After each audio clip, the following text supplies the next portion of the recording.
Bonjour, cette vidéo est sur l'ostéoporose.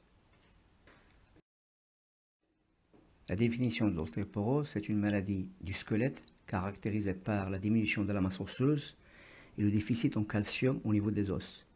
Elle affecte les femmes en particulier après la ménopause, à la suite de la diminution des oestrogènes produites par l'ovaire, qui contribue à la construction osseuse.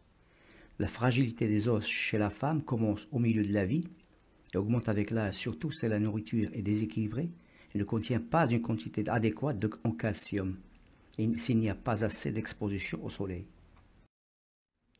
Les types d'ostéoporose, il existe deux types d'ostéoporose, l'ostéoporose primaire des femmes ménopausées, l'ostéoporose secondaire causée par l'hyperthyroïdie, la prise prolongée de cortisone, la polyarthrite rhumatoïde, la cirrhose du foie, le diabète, l'insuffisance rénale, la pancréatite chronique.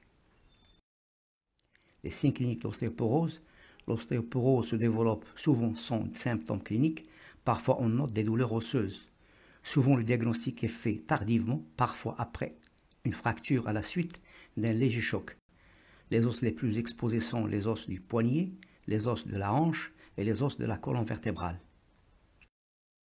Le diagnostic est basé sur le dosage de la vitamine D et du calcium, les radios standards du squelette, la mesure de la densité osseuse, c'est la densitométrie qui confirme le diagnostic.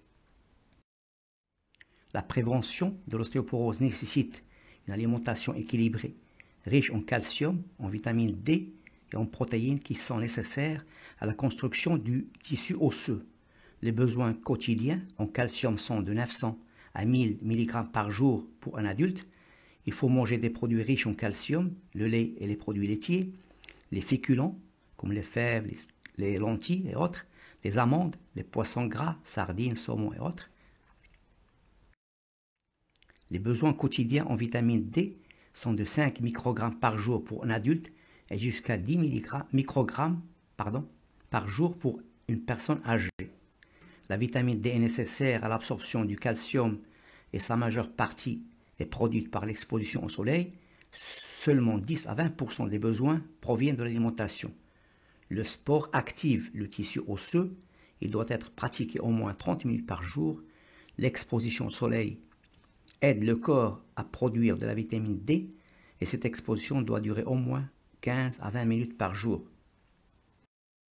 Le traitement hormonal substitutif, les hormones oestrogènes sont administrées comme traitement curatif en cas de fracture des os pour éviter les récidives et donné comme traitement préventif dans la ménopause. Il faut tenir compte des contre-indications de l'utilisation des oestrogènes et la femme sous traitement hormonal substitutif doit rester sous surveillance médicale régulière. Merci.